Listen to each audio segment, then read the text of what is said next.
Welcome. It's an absolute delight to have you back. The Conference of Heads of Assisted Secondary Schools, CHAS, is expressing worry about the devastating impact of illegal mining Galamsey on education. CHAS particularly notes the involvement of students in Galamsey activities at the expense of their education and the degradation of school lands. Now, in a communique issued by CHAS after their 63rd Annual National Conference held from October 6 to October 12 at the auditorium of the University of Energy and Natural Resources in Sunyai Bono region, CHAS said if the menace is left unchecked, it could have dire consequences on the nation's future. Speaking on Newsfile, security consultant Prof.Aning said the long-term sustainability of the National Anti-Illegal Mining Operations Secretariat NAIMOS remains uncertain. He noted that something is being done about the menace, but urges the security agencies to go after the kingpins. Well, I think something is being done, but as Rastos has said, we need a better grasp and understanding of the networks, the financial kingpins behind this, where the money goes, how the money comes in, who purchases what. We are only playing with the small boys and small girls. So until we really come to grips with the powers that be behind this process, then I think, yes, we will have superficial successes, but really making a dent into this is still a joke. So we are only looking at short-term successes and gains, but overlooking the long-term, I would argue,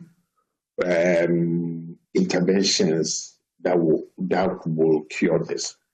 The president himself has indicated that we are chasing the small boys and girls.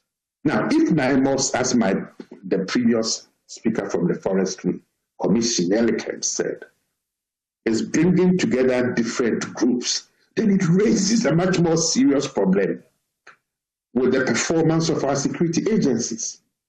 How can NAIMOS do what it is doing and the statutory security agencies under Act 1030 of 2020, the Signals Act, Act 1040, also of 2020, and the National Security Strategy document that classifies 4 types of threats in which illicit mining is located in there, cannot get this job done?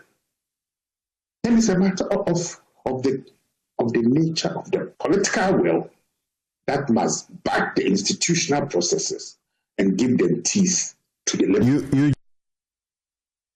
And still on Newsfile, Deputy CEO of the Forestry Commission, Elikem Kotoko, has been listing what government is doing in the fight against illegal mining.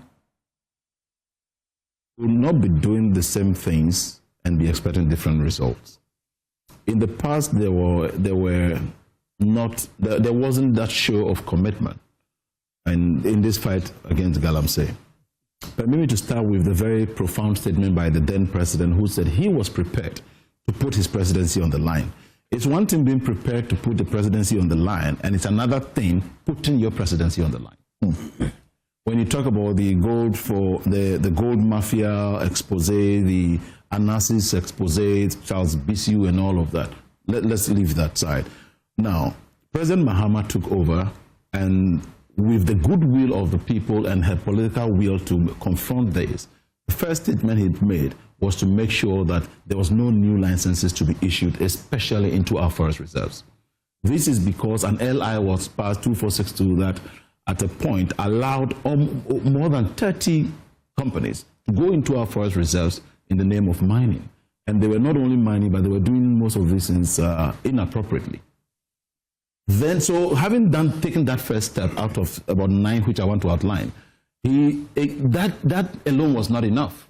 But at least it allowed you the leverage to be able to watch the space and tell that no new licenses. And as a result of that, as I speak with you, the Deputy Lands Minister who chairs a committee to review over 200 issued, right? No new ones. That's I'm telling you, no new licenses has been issued ever since President Mahama took office.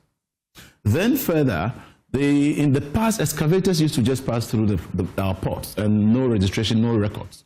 Now, we're making sure that these are registered with the DVLA. They are going to be tracked and properly geofenced in order to ensure for efficient monitoring. Away from illegal mining, President John Dramani Mahama is expected to visit China this weekend on a state visit at the invitation of Chinese President Xi Jinping.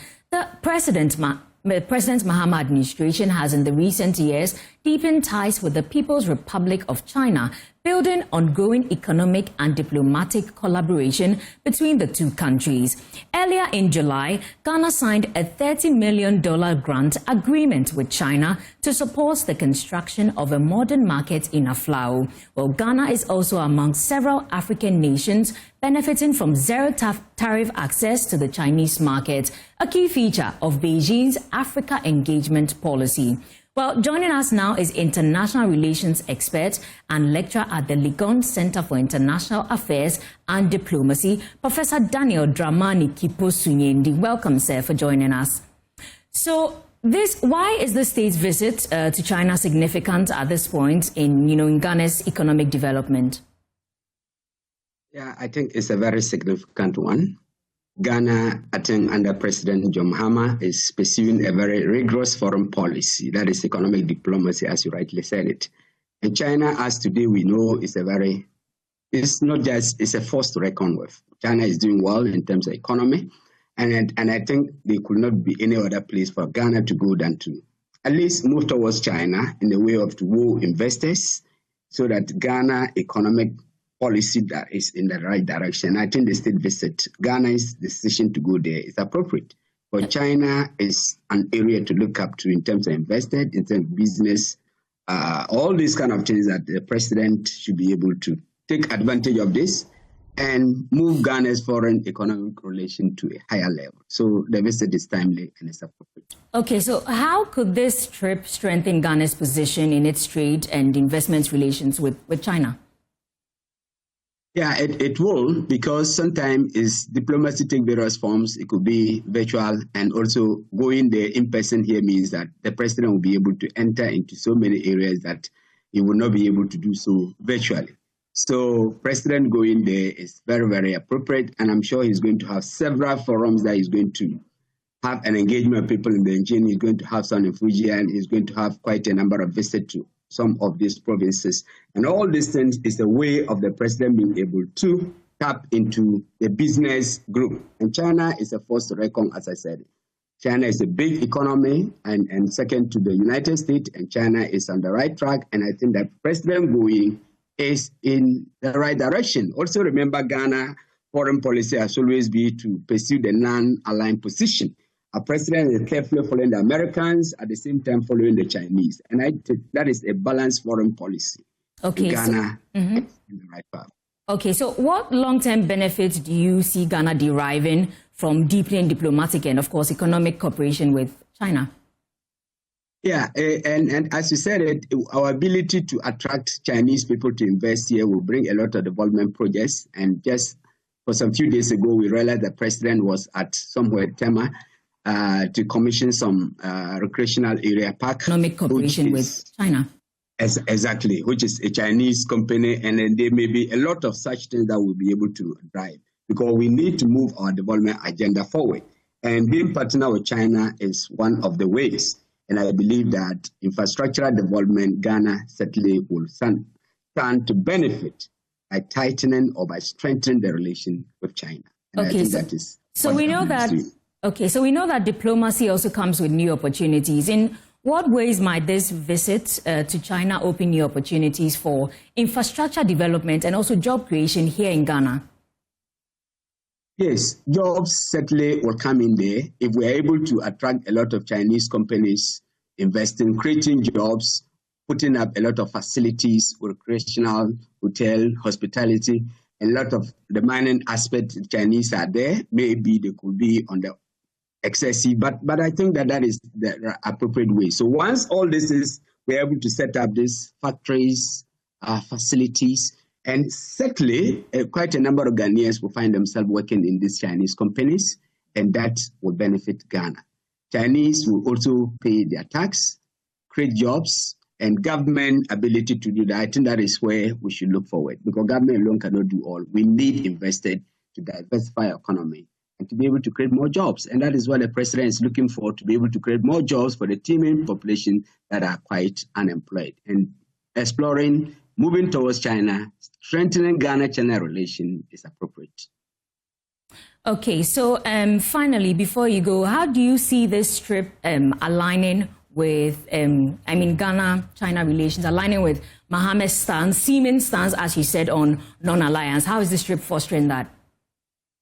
Yeah, it's in the right direction. Remember, I said that just some few days ago, the president was seen engaging in behind-the-scenes diplomacy with the American authority, Donald Trump, and that actually yielded by restriction, all the restrictions that were put on Ghanaians, our visa restrictions have been reversed, and that means that Ghana government was pursuing to the West.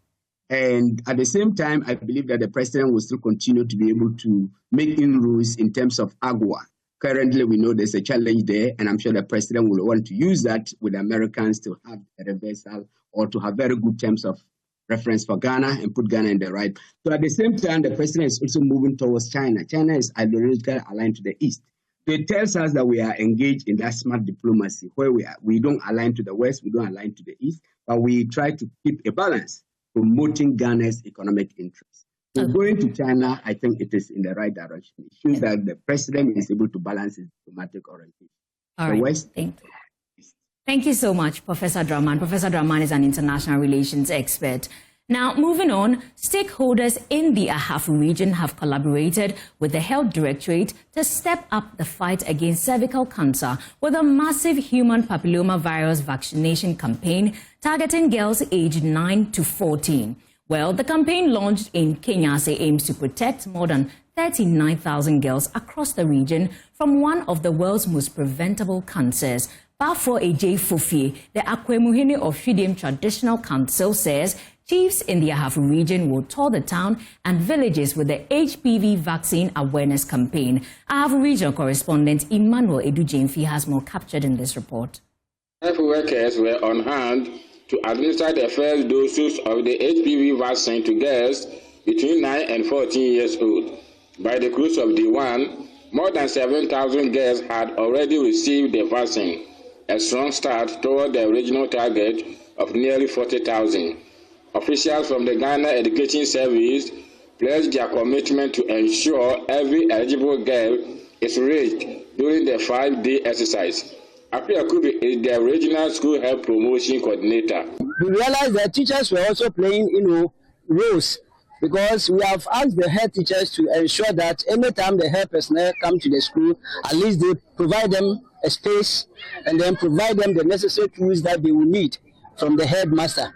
And then the CISOs, who are the formerly called the circuit supervisors, they have been engaged and they are also supporting the process. The district sub-coordinators are also supporting the process. Dr. Akosia Ejiwa Otisapong, the Ahafo Regional Director of Health Service, reassured parents that the HPV vaccine is safe and highly effective in preventing cervical cancer. The HPV vaccine protects women against cervical cancer. He urged parents to encourage their daughters to get vaccinated before the campaign ends on October 11. We are encouraging all parents and guardians to send their children aged 9 to 14 years, their girls, to be vaccinated. We started yesterday, we end on Sunday. So we encourage everybody to protect your girls against cervical cancer by getting the HPV vaccine. A student of Kenya's No. 2 DA Girls Basic School, after receiving a shot, shared her joy with JoyNews. We thank Ghana Health Service for coming to our school to give us injections against cervical cancer. The campaign forms part of the Ghana Health Service's broader effort to eliminate cervical cancer through early prevention and education. Health officials say The HPV vaccination remains one of the most powerful tools in safeguarding the future of young girls. A simple shot today to prevent cancer tomorrow. From Galamsey in the Afro region for Joy News, Emmanuel Edu-Jemfi reports. From the Ahafo region, let me take you to the Ashanti region, where the United Nations Children's Fund, UNICEF, in collaboration with the Ghana Health Service, is targeting to vaccinate more than 30,000 teenage girls across basic schools in the Ashanti region against the human papillomavirus HPV. Now, this initiative forms part of efforts to protect adolescent girls from cervical cancer, one of the leading causes of cancer-related deaths among women in Ghana. According to regional health authorities, the campaign targets girls aged 9 to 14 years, with teams of trained health workers visiting selected schools to administer the vaccine. There's more captured for you in this report.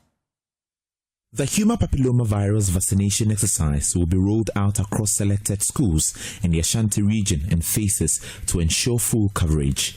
The exercise is taking place in various basic schools and communities. Speaking to Joy News, Dr. Felix Osei-Sapon, UNICEF health specialist, said the vaccination drive aligns with global efforts to eliminate cervical cancer as a public health threat among women. As you are aware, the national HPV vaccine campaign started yesterday. And currently we are in Ashanti region, where we've seen a lot of our health workers collaborating with Ghana Education Service to vaccinate our children. The target group is actually girls aged 9 to 14 years. And we are going to have these 5 days to make sure that every eligible girl gets the opportunity to be vaccinated. And this is very important, as you are aware, that human papillomavirus causes cervical cancer. It's one of the necessary factors for one to acquire cervical cancer. And so by engaging in this exercise, we are protecting our young girls from, future acquisition of cervical cancer. Kumasi Metro Health Director Dr. Akosi Ajima also commended UNICEF's efforts, describing the initiative as timely. She noted that the vaccination targets over 30,000 young children in the Ashanti region, beginning from basic schools. Kumasi Metro has a number of schools, over 50. So we have quite a number to cover, both public and private. And it's important we get in school because most of the 9 to 14 years are in school, and it is easier to get them than doing the house to house. So we are using the schools, working with the education, the teachers, the headmistress and the headmaster, so that we're able to get this cohort of 9 to 14 years girls to vaccinate them. It's very important we get them vaccinated against cervical cancer, which is a deadly disease that affects women. So we are very much working with the Ghana Education Service and other stakeholders to make sure this campaign becomes a success and we are able to meet our target, which is over 30,000 young girls in Kumasi. And Dr. Jima also noted that early vaccination remains one of the most efficient ways to prevent cervical cancer and urged parents and teachers to encourage full participation. The 9 to 14 are in basic and then the JHS. Even some might be in SHS1. So with the age cohort, we visit these schools to make sure we get our target group. It's important to prevent cervical cancer, which is a future thing. If you get the HPV vaccine, it protects more than 90% of those who get the cervical cancer to prevent this disease, which is deadly. The second most deadly disease that affects women in Ghana. For Joy News, Nana Boachidanko Yadrom, Kumasi. Let's stay a while longer on health. The 8th Ghanaian African Forum, in collaboration in Senegal, is expected to set new standards for collaboration and innovation in Africa's health sector. Now, this comes at a time the continent makes a bold step towards self-reliance in science, medicine, and also technology. Remapsin, in collaboration with Ghanaian Africa, held a webinar ahead of the forum and award ceremony to set the stage to rethink Africa's health sovereignty. MFA Etiamwa Eli has more in this report. Co-president of the jury for the Ghanaian African Prize and renowned virologist Dr. John Nkigason has issued a bold call for Africa to reclaim control over its own health destiny.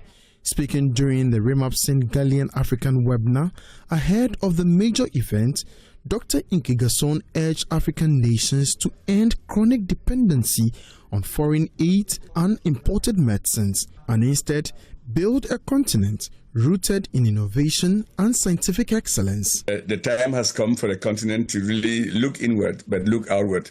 Look inward and say, how can they contribute to funding health not as an expenditure, but funding health as an investment? Because there's a tremendous return on investment once we consider funding health as an investment, not as an expenditure. I think that is the dialogue that we need to have going forward. Across the continent, communicable diseases continue to fuel the rise in sicknesses and deaths, creating a dangerous health cycle. Across the continent, communicable diseases continue to fuel the rise in morbidity and mortality, creating a dangerous health cycle. Yet, researchers and vaccine development remain severely underfunded, forcing many African scientists to rely on international collaboration to make an impact.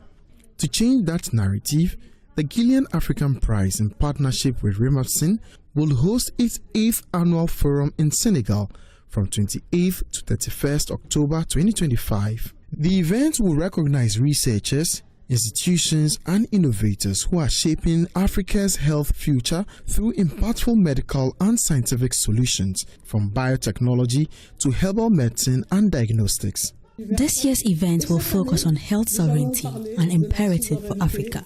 It will feature a youth forum highlighting innovation and leadership, a women's forum bringing together female researchers, and a scientific forum that will unite scientists and decision makers to take decisive action.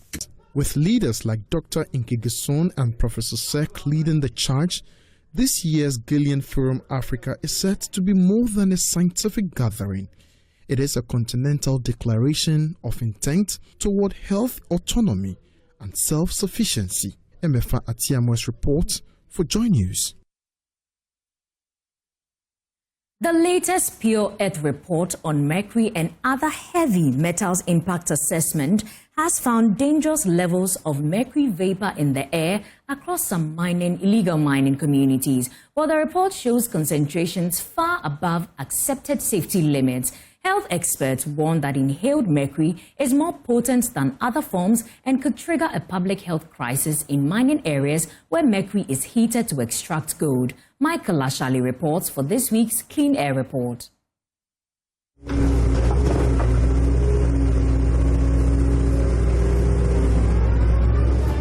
They have polluted rivers, destroyed forests, and left the earth scarred. But a new report by Pure Earth reveals that the damage runs deeper. Illegal mining has contaminated food and water across several communities with dangerous levels of heavy metals. For years, many believed the threat was local, something they could escape by avoiding food and water from mining zones. But now, the Pure Earth report warns the danger is in the air. According to the Pure Earth report on mercury and other heavy metals impact assessment, air samples taken from some regions recorded mercury concentrations far higher than what is considered safe. So we have a device called a Jerome. Jerome measures the mercury vapor in the air. And so we hold that, we turn it on, and it's able to tell us, the amount of mercury vapor in the air at that particular time. Reverend Dr. Esmond Konsa has spent years studying mercury contamination. Across all these 6 regions, we found mercury in the soil in very, very high levels. We look at mercury also in the air, in almost all the sites. We've seen, the mercury vapor in the air as much as 150. What worries him most isn't just what happens at mining sites, it's where the danger travels.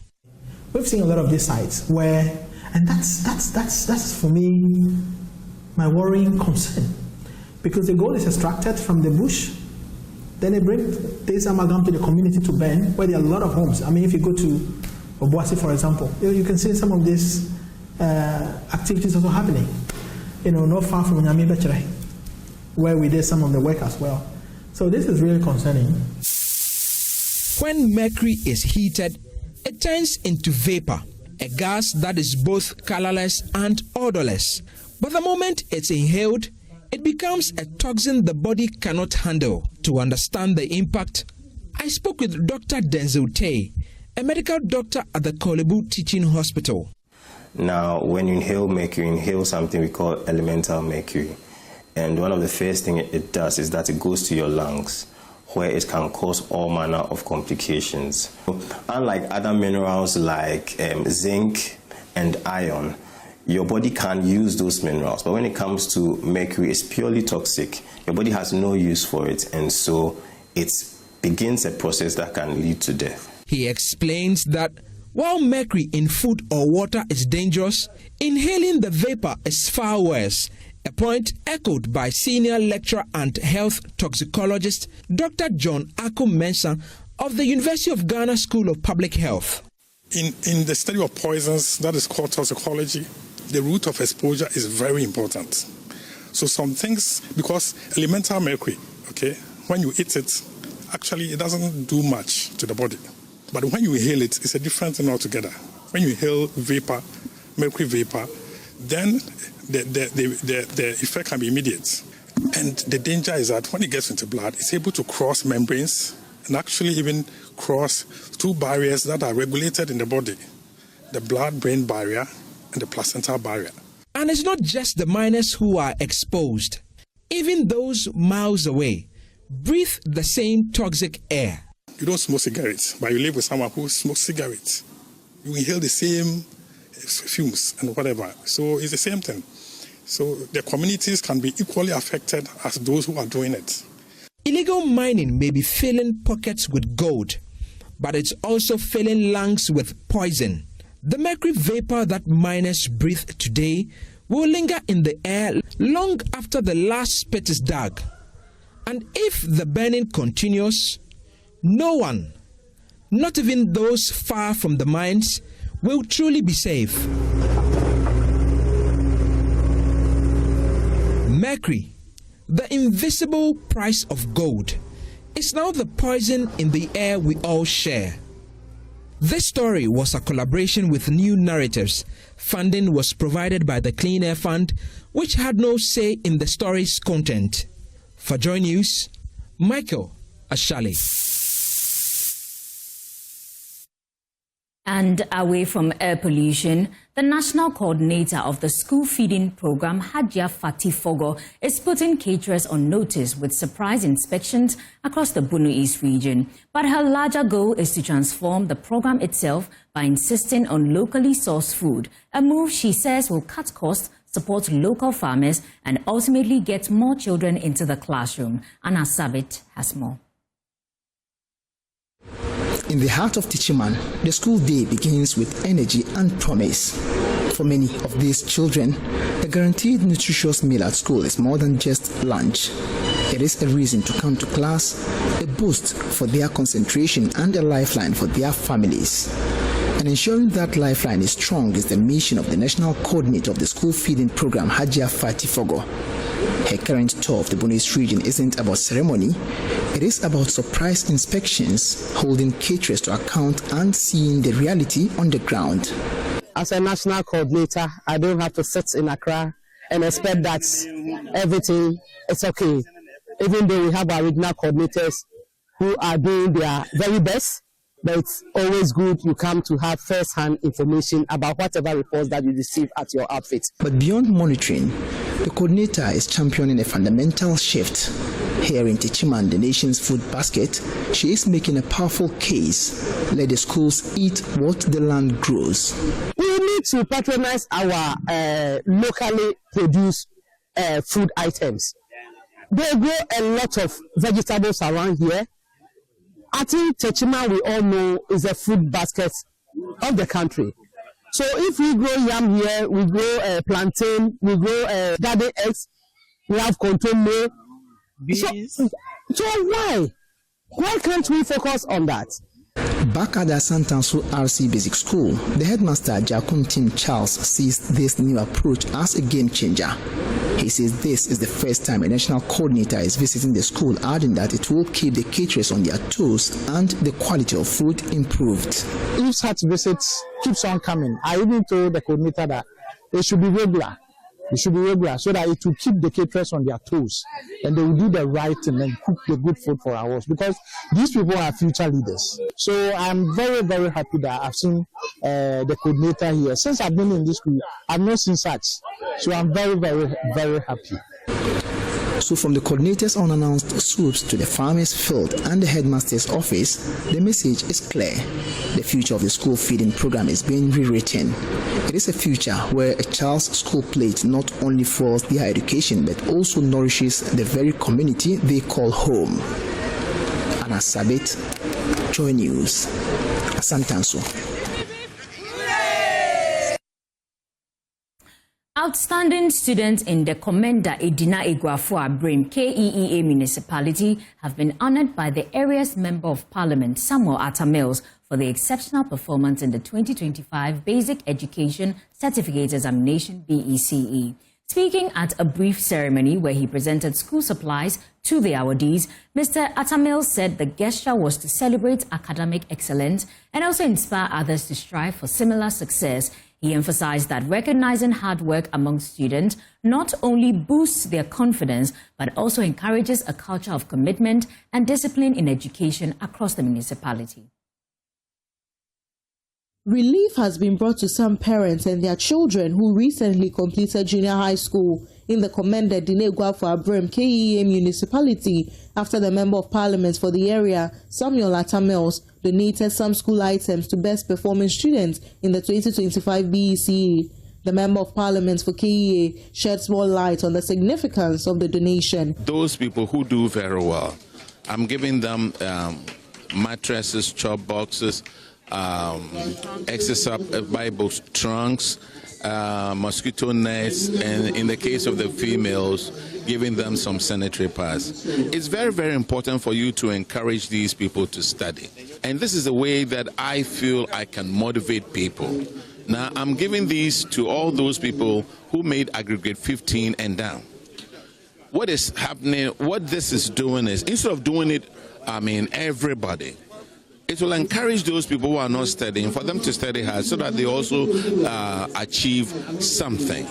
But if you gave it to everybody, there wouldn't be the need for people to excel.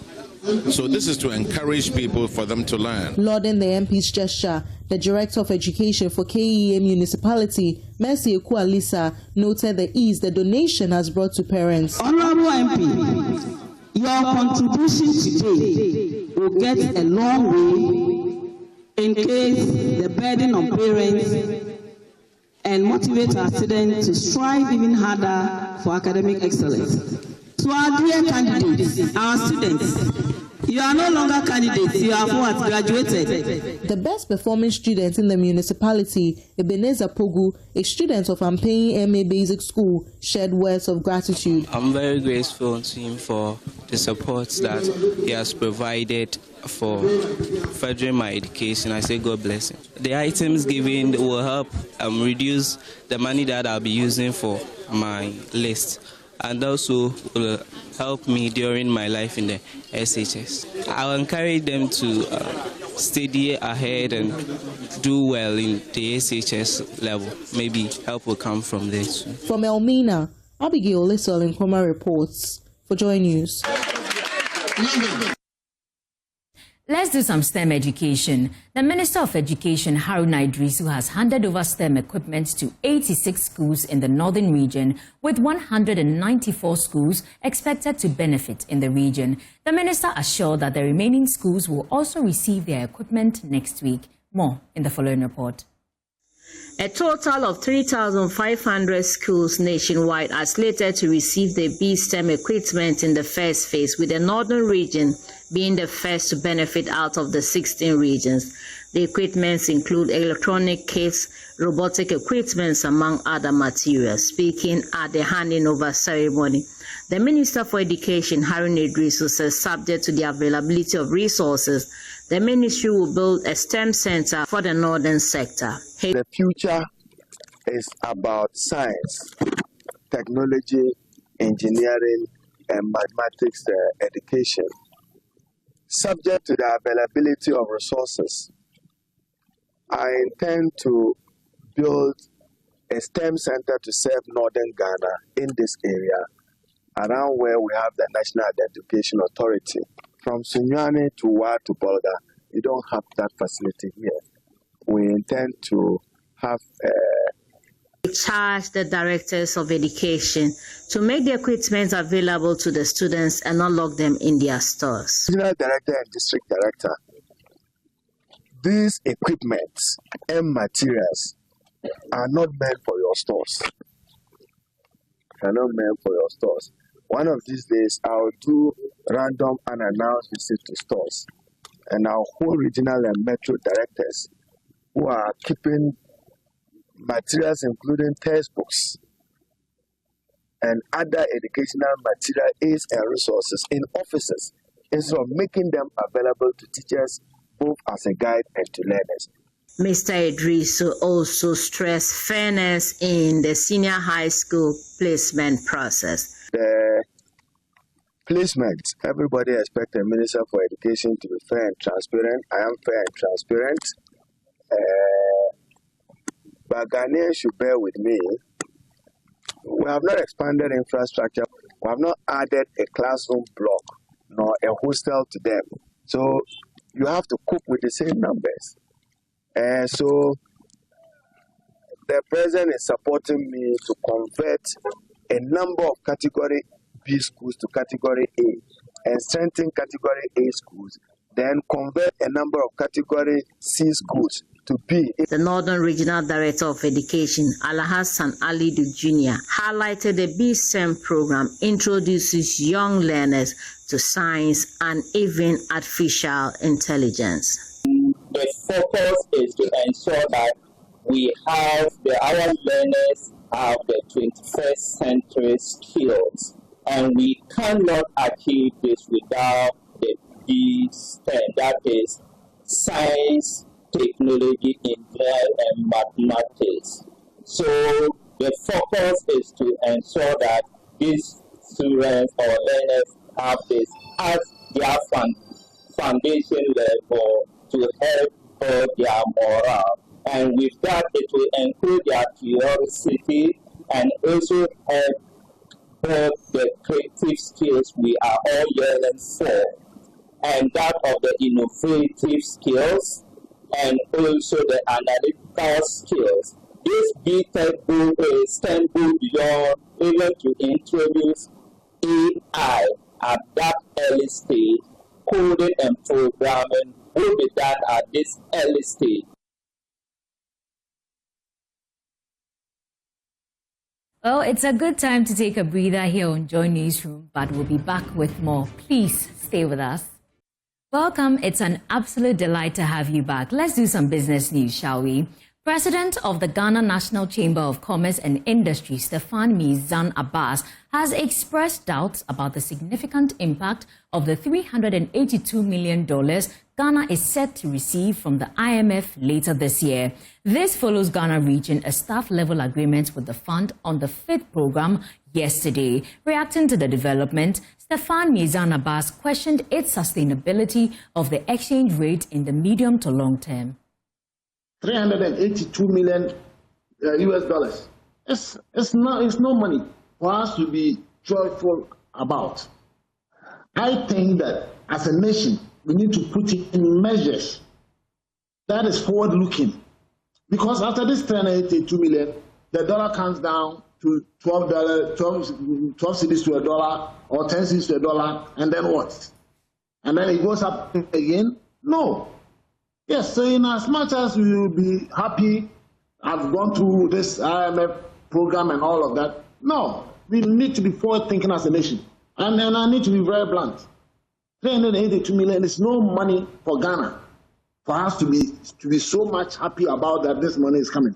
In as much as it's going to do something good for our economy, in as much as it's going to, yes, it's going to be pumped into the economy, the city is going to strengthen, but this is going to be consumed in no time, and then we are back to the same levels. So we need to be really, really, really forward thinking about how we strengthen our economy.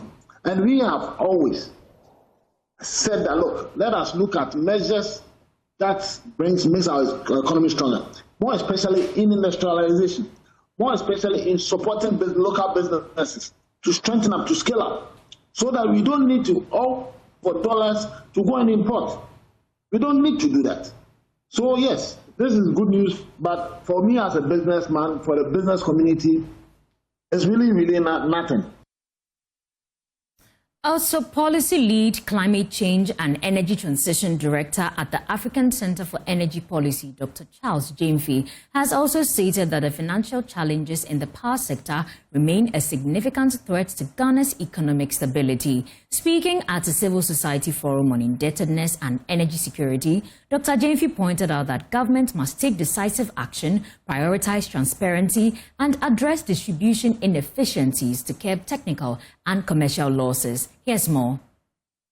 Ghana's energy sector faces several challenges, including domestic governance inefficiencies and investment frameworks that privilege private investors over the public interest. To this end, Action Aid Ghana, in partnership with SOMO, has organized a civil society forum on Ghana's fossil fuel investments, debt, and energy security. Speaking to Joy Business on the sidelines of the forum, Policy Lead, Climate Change and Energy Transition Director at the African Center for Energy Policy, Dr. Charles Gyamfi, stated that the power sector financial challenges pose a major threat to Ghana's economic stability. When the power sector is not able to operate as a business, typically your tariffs are supposed to pay for generation, for distribution, for transmission, even for fuel. When it is not able and other inefficiencies, the government has to pay, and that means that the budget has to suffer. And if you checked the graph that we showed, if you look at the allocation to capital expenditure in social sectors like agri, like gender, like roads, like education and health, you know that they are very, very small compared to how much was being budgeted to deal with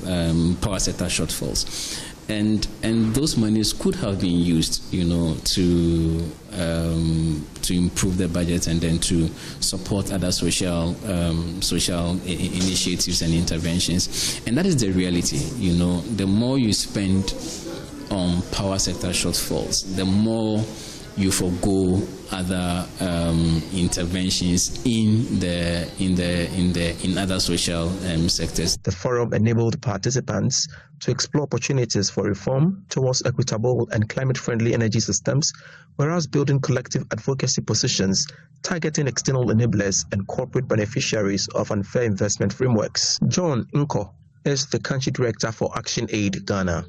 We are building consensus as civil society, calling on government to rethink its energy investment. What did the Petroleum Revenue Management Act also talk about? How is the energy sector resources managed? How does government seek to address the issue of operational inefficiencies? The production shortfalls. How does government seek to renegotiate? And this is very important for civil society organizations, the contracts that we have with independent power producers. We recognize that government is taking action on that, but civil society, a cross-section of civil society, over 50 of us here, are calling on government to be transparent in the petroleum revenue sector debt renegotiation, apprise citizens with the level of progress, so that we can make strategic input into that, because energy is a right, it's a public good. And if you look at the gender dimension of the impact of energy sector shortfall and crisis, women bear a disproportionate impact in terms of that. The Civil Society Forum was on the theme, Powering Crisis, how Ghana's fossil fuel investment framework contributes to indebtedness and energy security.